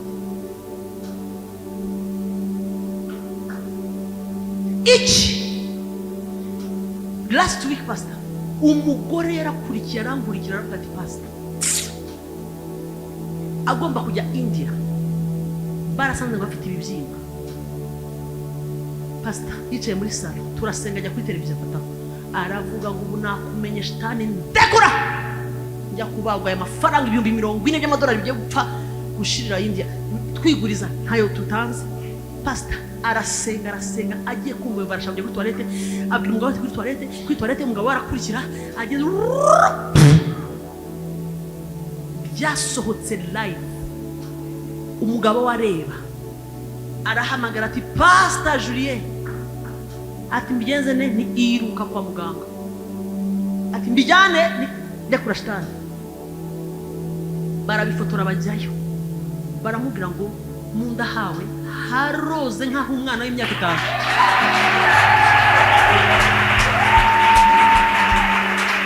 Haroze nkaho umwana w'imyaka 5. Ati pastor nta mushyo ungiyeho, ngo yagiye kumva yumva arasa n'umuntu ugiye kubyara.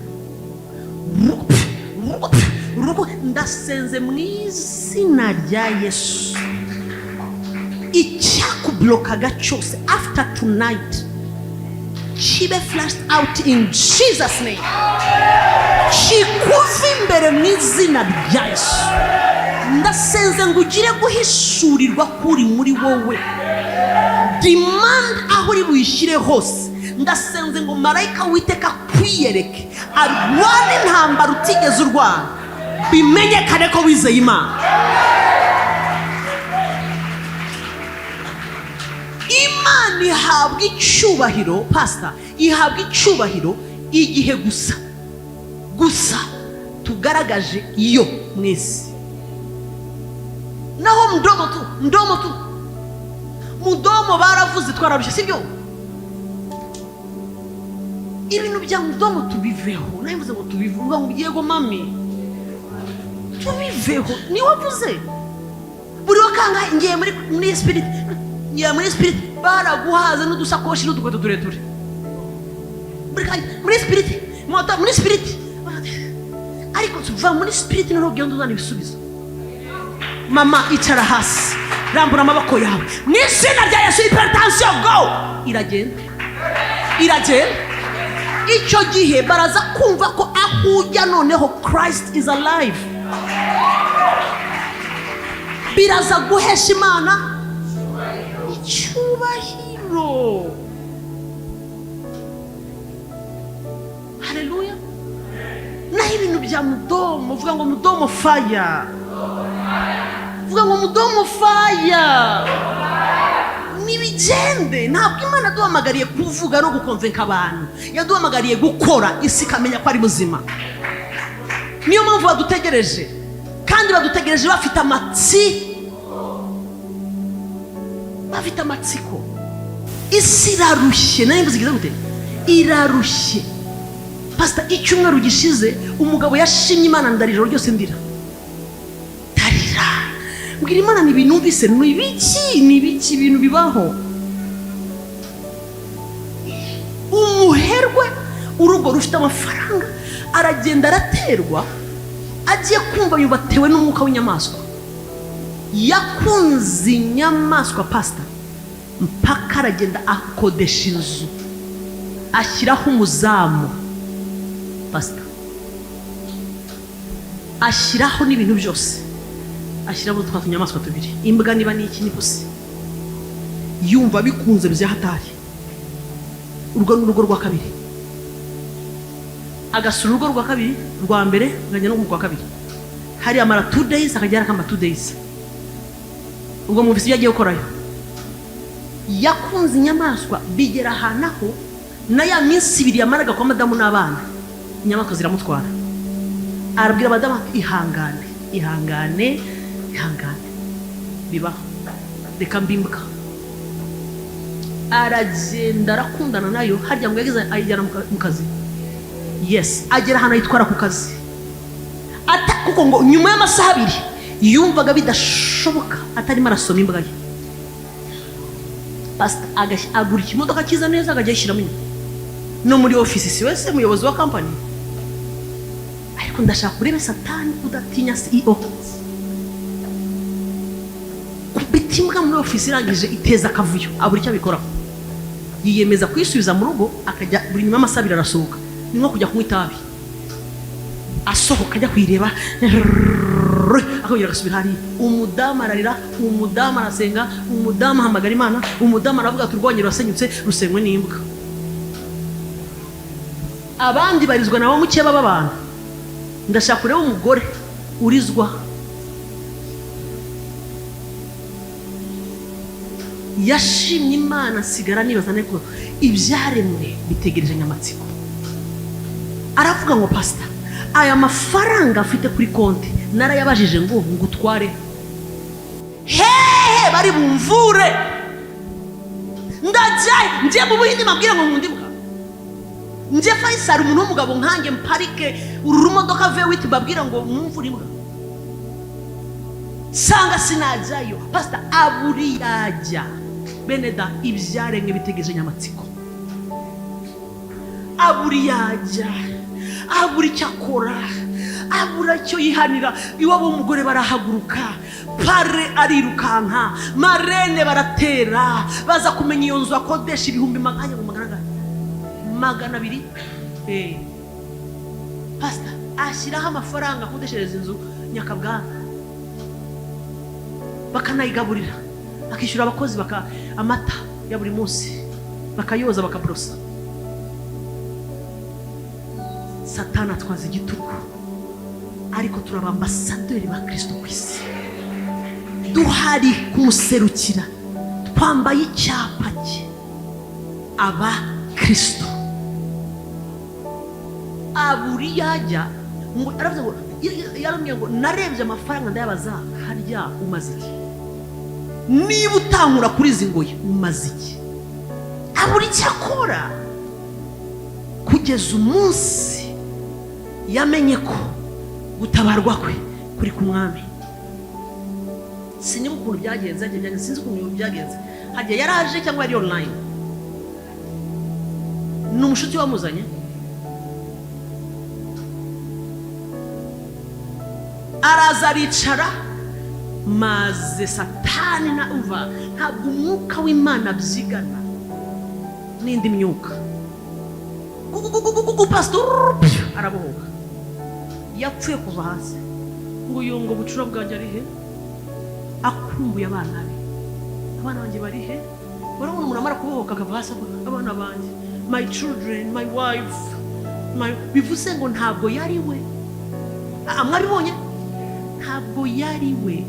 hari abantu wanze, hari abantu wagiriyemo nabi, hari abantu warakariye b'amasibo bari ku gitugu, bari kuri telekomande y'umwijima, ariko igihe kirageze kandi kirasohoye ko abazi Kristo, abazi Imana dusohora dunamis, tugahagararira Kristo neza ku isi.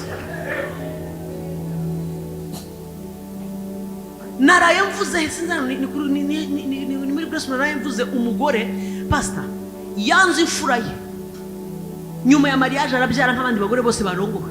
Pastor umwana agize 9 ans yanga umwana ku buryo akana kacaga muri koridoro agakwita ku kibambasi, amaraso akava mu mazuru. Yanga umwana biba bibi, akana kamubona mama araje kiruka yarakabyara, nta na rimwe ashobora kwicarana ku meza n'umwana yabyara. Bashaka umukozi ariko Satani uragapfa. Bashaka umukozi urera aka kana pastor, bishyura amafaranga, nta kindi kintu akora, we akarinda gusa mama.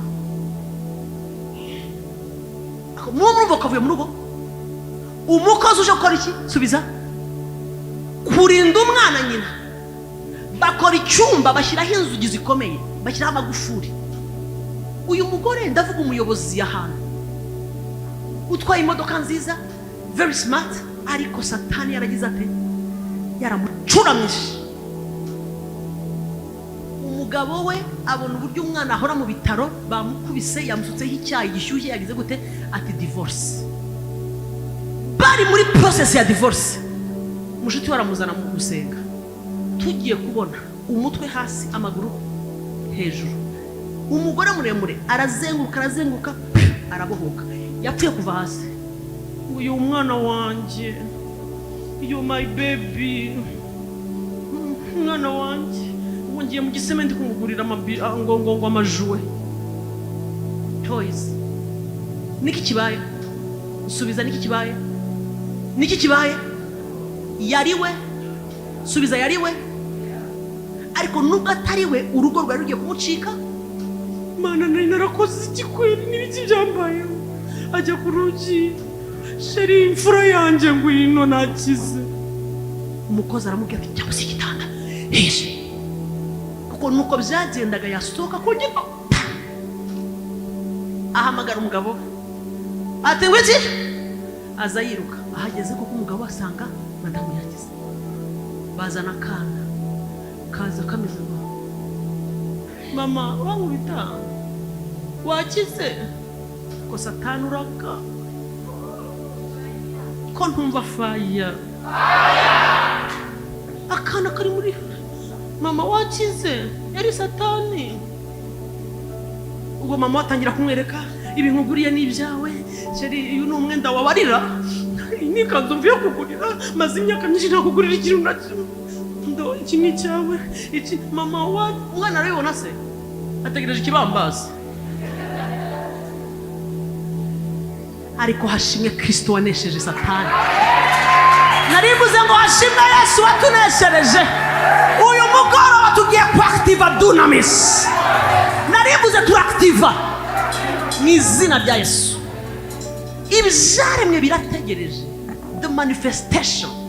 Mu yandi magambo, seru kugaragara, sohora ibikurimo mu izina rya. Umva amasaha yageze, nshaka gutinda. Ndashaka ko dusenga.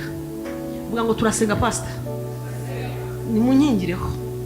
Ugenda ndagukurikiza dunamis mpaka ugiye dunamis. Umva hari imbuto ikurimo, nzakomereza aho ngaho hejuru. Naringiye kuvuga ibintu bine, ariko reka mbireke tuzabikomereza aho ngaho hejuru. Ejo turatangira kare pastor. Ubu ndumva na dunamis. Haleluya. Ubu ndumva dunamis pastor. Udunamis irimo neza. Tomorrow tuja kudunama.